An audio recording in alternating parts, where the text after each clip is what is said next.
Frequency Podcast Network. Stories that matter, podcasts that resonate.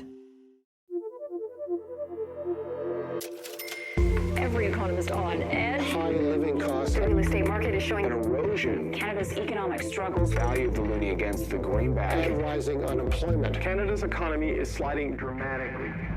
Navigating this economy has never been more confusing or frustrating, and we are here to help with that. I'm Jordan Heath Rawlings, and this is Today in This Economy, where we keep you informed about what the latest economic news means for you.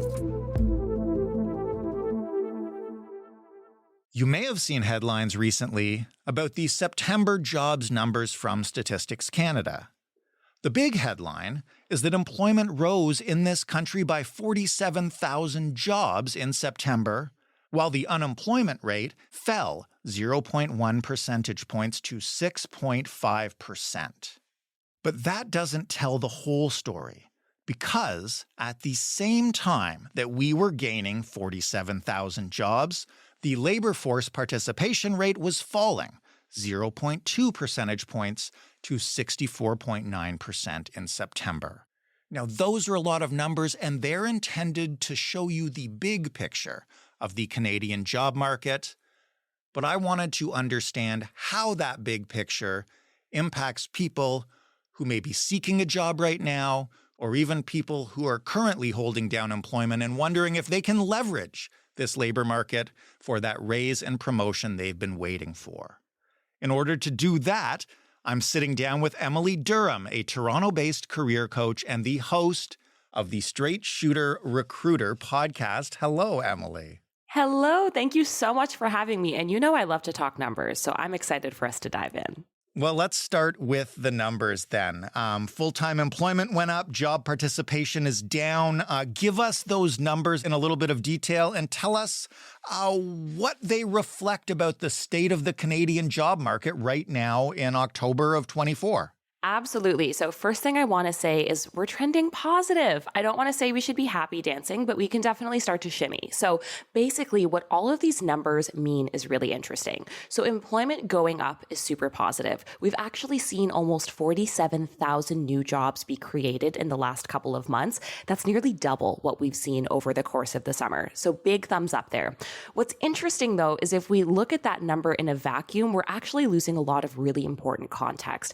You mentioned that participation is down. So job participation is referring to all of the people who are able to work, so of working age 15 years or older, who are either seeking employment or are actively working. So everyone who's engaging in the job market. That number is actually down. So what that tells us is even though we have a surplus of jobs being created, that tends to signal that we're still in some economic turbulent times. Typically, when we see job participation rates dip, it's because the job market is so tricky that people self-select out and find other ways to sustain their lifestyle. And people often will take breaks from seeking employment because the market is so tricky. Another data point that's kind of furthering this and kind of telling us we're not quite out of the woods just yet is the employment rate. So the employment rate is the percentage of people who want to work, who are eligible to work, who are actually working. And that number actually hasn't been increasing. That also saw a slight dip. And that is typically pointing to the fact that, again, all of those roles that we've created, which is fantastic, big 47,000, isn't actually keeping up with our increased population, particularly Gen Z and Gen Alpha. So in context then, when you look at these numbers going back a year or so, I know you said trending a little bit positive, maybe we can shimmy a bit. How does this track? Is this a turnaround, the beginning of one, a continuation of a trend? Give us the background. Yeah, it's a great question. And to be honest, if I were to give you a definitive, this is what the future holds, I would have to sit somewhere with a crystal ball. So none of us truly know where this is taking us definitively. But what we do know is that this is a slight positive. We did not see job creation at this rate about a year ago. So that is definitely trending positive. But if we look at what economists are saying, there's still question marks around the dip in participation and that continued dip in the employment rate. I don't think it's cause for major alarm, but what I would say, in my opinion, is this is the continuation of a pretty steady trend of this job market being pretty stinking rough. So although we are seeing positive trends, I don't think we're going to start to see fruits of our labor or that pre-pandemic job market popping up for the next at least couple of quarters. So if I'm looking for a job right now, then what should I take away from this? And what should I be doing in my search to capitalize on whatever I can learn from this data? Absolutely. So if you are hunting for your dream job right now, first of all, don't panic. This isn't bad news. We've been there, done that. We will bounce back from the tricky job market that we're in. First of all, you need to understand the challenges that you're feeling in your job hunt. It's not you, it's the market. So give yourself a little bit of grace. But tangibly, what you're going to have to understand is that there are more job seekers than jobs available. So what that means for you is having the perfect resume is no longer enough. Applying to 1,200 jobs, unfortunately, isn't enough. Everybody has the quote unquote perfect application package in a world of ChatGPT and AI. What's going to set you apart isn't what you know, it's who you know. This is the time for you to be going deep on networking, go to industry events, identify mentors, ask for referrals. The challenge isn't having a strong application package to open, it's getting your application package to open as a direct result of the sheer volume of applicants. So go absolutely like bananas when it comes to building your brand and getting to know people who can help you get a foot in the door. You mentioned AI there.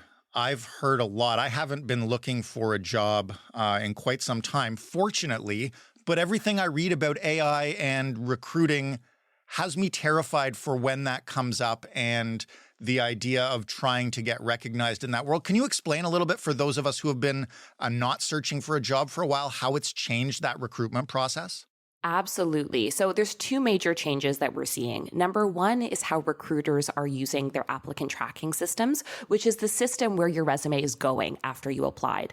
And the second major change is how you are able to streamline your job search. So the headline, in my opinion, is AI isn't scary. It's only scary if we don't understand how to use it. So if you're, not necessarily looking for a job, but you're curious as to how this may impact your job search in the future, AI gives us an amazing opportunity to tailor our resumes, customize our cover letters. It automates the minutia, the stuff we don't want to deal with, so you can get more high quality applications out there faster. The challenge is we're all doing this, so everybody has a really strong application package, which is why being able to build relationships is now even more important. What is a little bit more challenging is with the rise of AI, we're actually seeing smarter applicant tracking systems. So these systems are now able to pick up on slightly more keywords. They're able to suggest what candidates are a great fit. My kind of word of caution, though, before anybody hits the panic button, is at the end of the day, companies are never going to entirely rely on AI to assess whether or not a candidate is correct. AI is built by people, and people many times are built by bias. So it's so important that there's multiple layers of evaluation to an application. So don't panic. What I would say is the key takeaways are networking is more important than ever.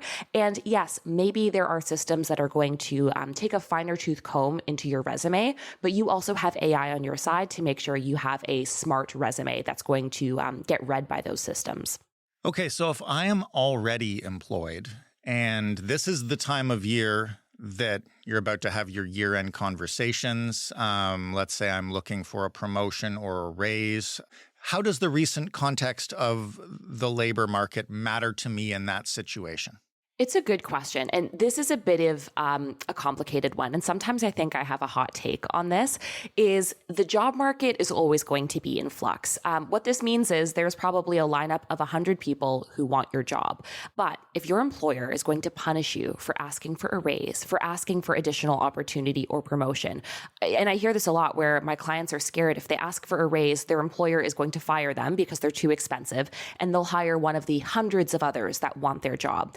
In most places, that is illegal, and that is also unbelievably unethical.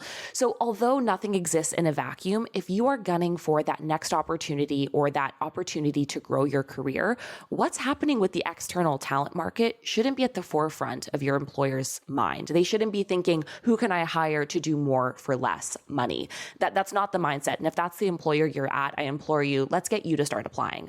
The market is hard, but it is never impossible. The only thing that I would say to be mindful of is with this kind of economic turbulence, particularly that we see in this participation rate being dipped down, usually that's a sign money might be tight. So maybe you're not getting that 7% raise, you're getting that 4.5%. That's where I think we just have to understand what our minimum rate we're willing to accept is before we walk away from an employer. Budget is something that I think will be impacted, but if your employer is going to use kind of the tricky job market as ammo to make you shrink your expectations, that is not a healthy workplace. Let's get you out of there. How do you go about negotiating a promotion or a raise in this market when, to your point, some employers will point out like money is tight out there, the job market is tight, we don't have the money for raises this year, et cetera, because I know a lot of people are probably going to hear that this year, like it or not. It's true. And, we've been hearing that for the last couple of years. There's a couple things that we need to think about, again, because nothing exists in a vacuum. The first is the right way to ask for a raise is always going to be the right way. It should never be a surprise to your leader, to your boss. You should be having ongoing career conversations to make sure your performance is tracking, actively asking for feedback on how you're going to get to that next level, either with your title or with your finances. So it's an ongoing conversation. When it comes to your year-end discussion to say, hey, where's my money at? This is where we have a candid chat and we lead with humility, especially in the context of this job market. I always recommend people start off by thanking your employer for the opportunities to learn, yada, yada, whatever it is. You level set and say, I know the market is tight. Here are some of the things that I've delivered, and leave it with an open-ended question. I don't know what our budgets are looking like, but is there anything we could do or talk about in terms of bumping up my base pay? And you leave it at that. Silence is the most powerful negotiation tool. In this market, you don't want to come in and say, Susie from down the hall got a 10% raise, where's mine? What we do is we leave it open-ended and we let your employer show us the best that you can do. And again, silence is the most powerful tool for negotiation. When do you know when it's time to walk away in this situation? What if you leave that open-ended question out there and the company comes back with, sure, here's a 1.5%? Oh, it's so hard. And it's a very personal answer. And this is where, again, I may have a bit of a hot take on popular opinion. I believe even if you occupy your dream job at your dream salary and you love your boss, never stop interviewing. Especially when we go through dips in the job market, it is so powerful to know how you're getting priced externally, what companies are interested in you. Never stop interviewing. Because if you do run into this case where, it's 3 or 4 quarters in a row, you haven't gotten a raise, but surprise, you keep getting more work, suddenly that job offer you got a couple weeks ago, it's looking attractive. It keeps your options open. If that's something maybe we haven't done, A, let's start doing that. B, I think it's important for you to know what matters most for you in your personal life. Your employment and your finances are unbelievably personal. I know many people who have made the deliberate decision to save their money and quit their job and then take some time to look for a new role. I'm a big believer in it's easier to find a job when you already have one. So my personal kind of rule of thumb is the lack of ability to get new opportunity and a bump in your salary consistent. Consistent for me means about a year. If yes, that means things are not going to take a positive turn. And if they do you want to be at the same salary 2 years in a row? Inflation continues to rise for the most part. And if your salary hasn't, consider that a pay cut. And that's the mindset you need to adopt. So rule of thumb, if you're feeling stuck, if it's 12 months, you're seeing no progress, no change, it's time to start looking. With that in mind, I know you said you don't have a crystal ball, but looking at these numbers in the previous context, what are you thinking about trends in the labor market over the next several months? What would you expect to see, maybe? It's a good question. So there's a couple of things. The first is the dip in the participation rate, even though it has been pretty steadily declining over the last couple of months, doesn't really panic me. This data was also collected in early fall. This is when students go back to school. So people are going to self-select out of the process. So I think we're going to see that participation rate go up. My concern, I would say, is I don't see our rate of new job creation outpacing the rate of people ready to work. And there's a whole bunch of different factors that play into that. And one of those is layoffs. I don't think we've seen the end of the big tech layoffs. We've seen a lot of these return to work mandates. Here's looking at you, Amazon. Amazon, called folks back into the office 5 days a week, gave them very limited notice. And then in that same press release said, oh, by the way, we're actually going to be thinking a little bit about our organizational structure. AKA what that really means means between the lines is if you don't show up to the office 5 days a week, you're on the chopping block. That's a really pretty way to cover up a layoff. I think that's what we're going to start seeing is return to work being used as a tool to dismiss people. And again, I don't mean to scare you at all. None of this needs to be, terrifying, anxiety-inducing information. It's just things that we keep in the back of our minds so that when we hear certain language and we see our employers doing certain things, we can say, okay, this is something I need to be aware of.